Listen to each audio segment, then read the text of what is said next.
I am, what day is it? Wednesday. 15 weeks and Saturday, Sunday, Monday, Tuesday, Wednesday, 5 days. The last update, I was so out of it because COVID. And then this update, I was just sitting there like, I keep just doing symptoms and stuff. No!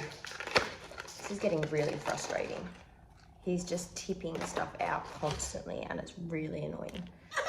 And I don't know what to do to stop it. No, you don't get any more. You dropped them all. That's what happens if you don't want it. No, no more. No more. I basically just wanted to be more real with like how I felt mentally about things. I was panicking.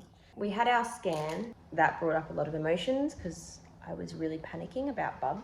I'm a bit more relaxed about it now, just sort of waiting to see what happens. I mean, it's upsetting me.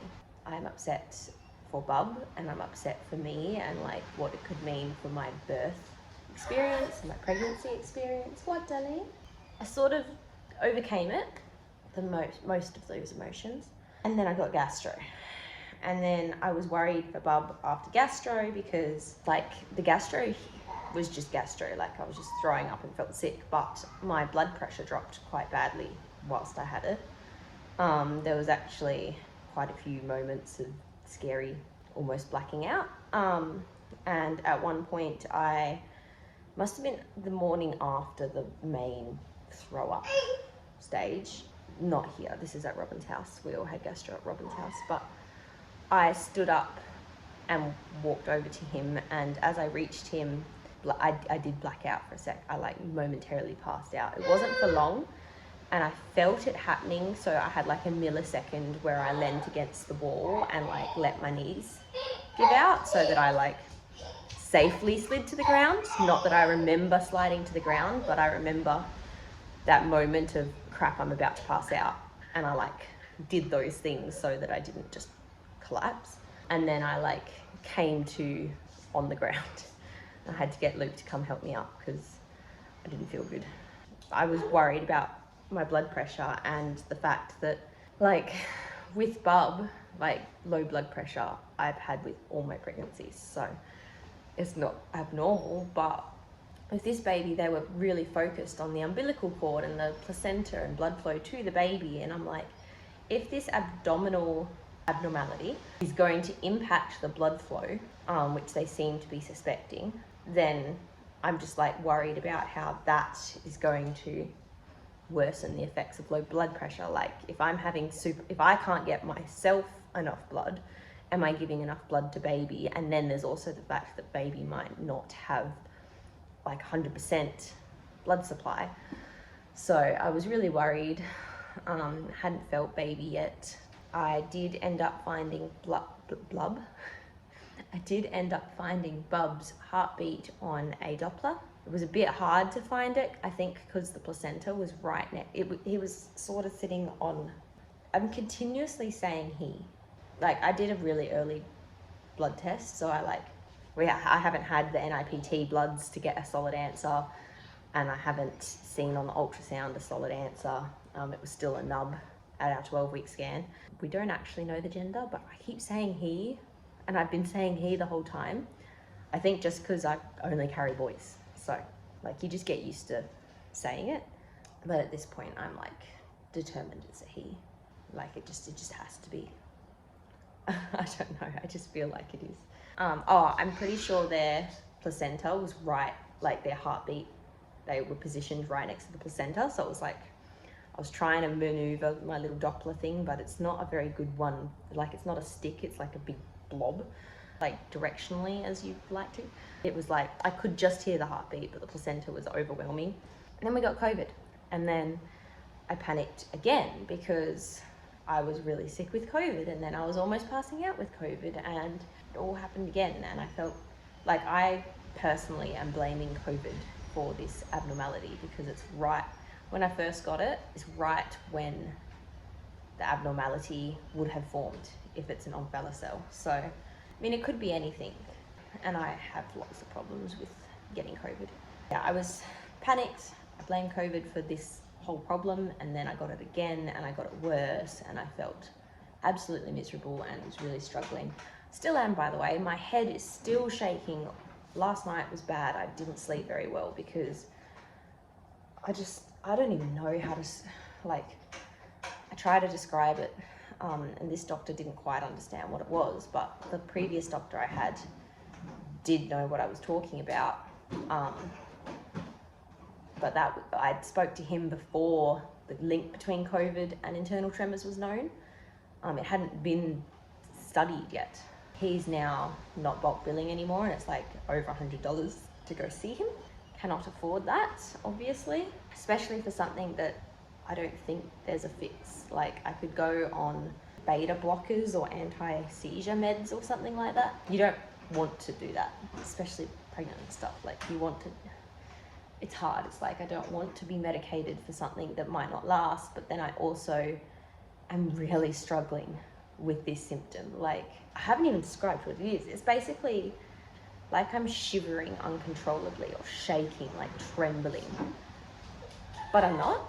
But I'm not visibly trembling. Apparently my hands have occasionally actually trembled, but most of the sensation is like in the base of my skull and then like across my shoulders.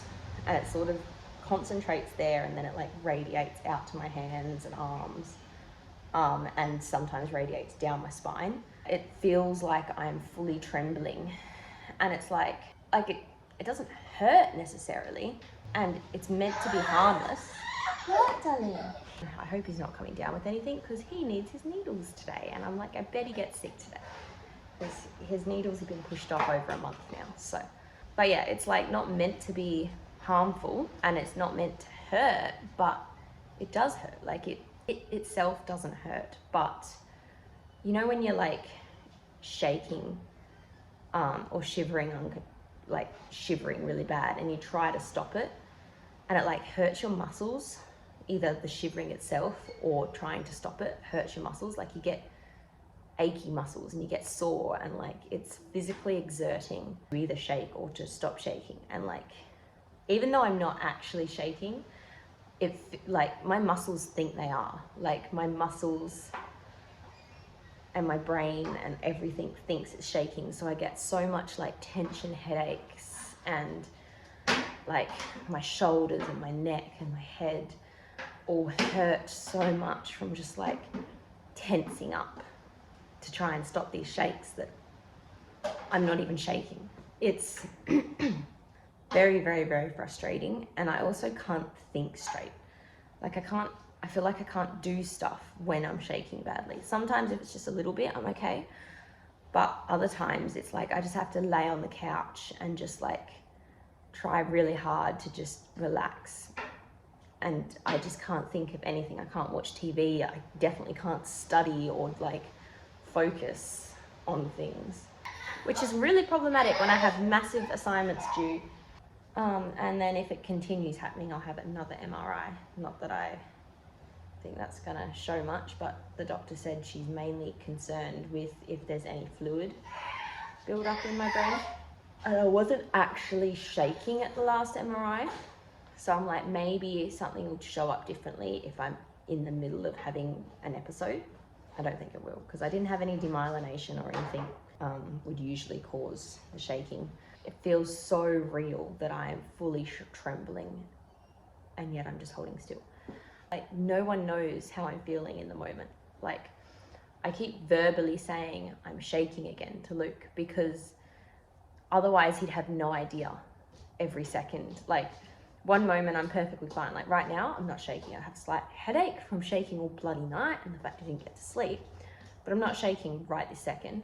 Later I'll be shaking heaps, and it's like there's no way to tell. Like there is no way someone could look at me and know that I am trembling.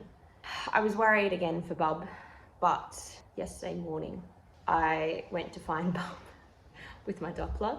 I don't do it that often, only like once a week sort of thing, if that. I think I've done it like 4 times this entire pregnancy. But I went to find Bub and I just like put the Doppler on my stomach while I fiddled with the headphones. Stuck the headphones in, turned it on, and instantly was like heartbeat. Like I just had it plonked on my stomach. I hadn't even touched it yet except to turn it on, and I've instantly found heartbeat.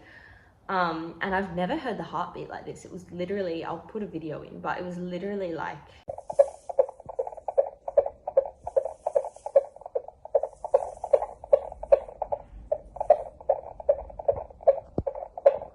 a galloping horse. In the headphones, it sounded a bit more like what I'm familiar with the heartbeat being. It made me question whether it was the heartbeat, but I'm pretty sure it was. I think it's just because I've never used the Doppler this late. Like, I know it's only 15 weeks, but with Levi, I was feeling him super consistently from super early. So from like 14 weeks onwards, I didn't need the Doppler at all because I felt him hourly every day. So I think it was just louder because his heart is bigger. I did actually feel him properly. I was doing a workout. I just started yesterday doing actual workouts. I've been doing them on my Ring Fit because it's way more fun than a normal workout, and it's light activity. It's not super intensive. I can enjoy it. Levi loves joining in, so I can do it with him being entertained. It's really cute. He sits there and like tries to copy all my like power poses and like running on the spot, and it's really cute. But I started that yesterday. I did one in the morning and one at night. And yeah, when I was doing my first one, I was getting sort of like I think it was like a Braxton Hicks sort of cramp, and I was feeling really tight down the bottom. And I just like put my hand down and felt like a bulge around where Bob would be. Hand, do you want to come to mum? Oh, loves. Like I just put my hand down there and felt like a bulge around where Bob would be. And then the bulge just sort of like moved away from my hand and then like pushed back slightly and then shuffled away deeper into where I can't feel. And I was like, hey, I felt him. Then, oh my God. If this is a girl, I'm literally gonna keep calling it a boy for so long. It's like I don't know how to say she. No, don't lick the shovel, it's all dirty. You. Slightly reassured, but I just can't wrap my head around why I can't feel Bob. Are they not as energetic as Levi and Hayden were? Or Levi, at least. He's never not been energetic.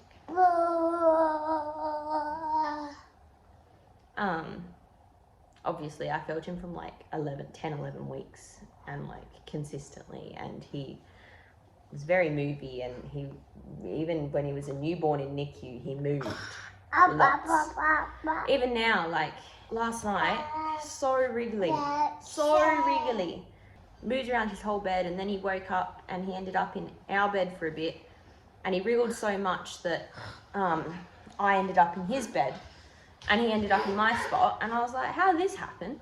Luke woke up and laughed, and then switched us back when Luke went to bed. And he literally moves around the entire queen bed in his sleep. Like, he constantly wriggles. He just does not hold still. So he's always been like that. So I'm half like, is this baby, like at the 12-week scan, the baby was holding still, then started wriggling towards the end, and the sonographer was saying how wriggly he was. He couldn't get the right pictures and stuff. But I was like, it's not that wriggly. Like, yeah, they're wriggling, but they're not wriggling as much as Hayden and Levi were at every scan. They were like full kicking and somersaulting. Like, I wonder if this baby will be quieter, like a more calm baby. And I've felt baby, but even the movements I have felt are like rolls and like gentle movements, and I think that's why I'm not feeling it as much. I'm not feeling kicks and punches and like all the stuff these used to do. What, darling? But yeah, so I don't know, I'm stressing, but 2 more days until my scan. I'm getting you ice cream. Hold on, I gotta go get some ice cream. Goodbye.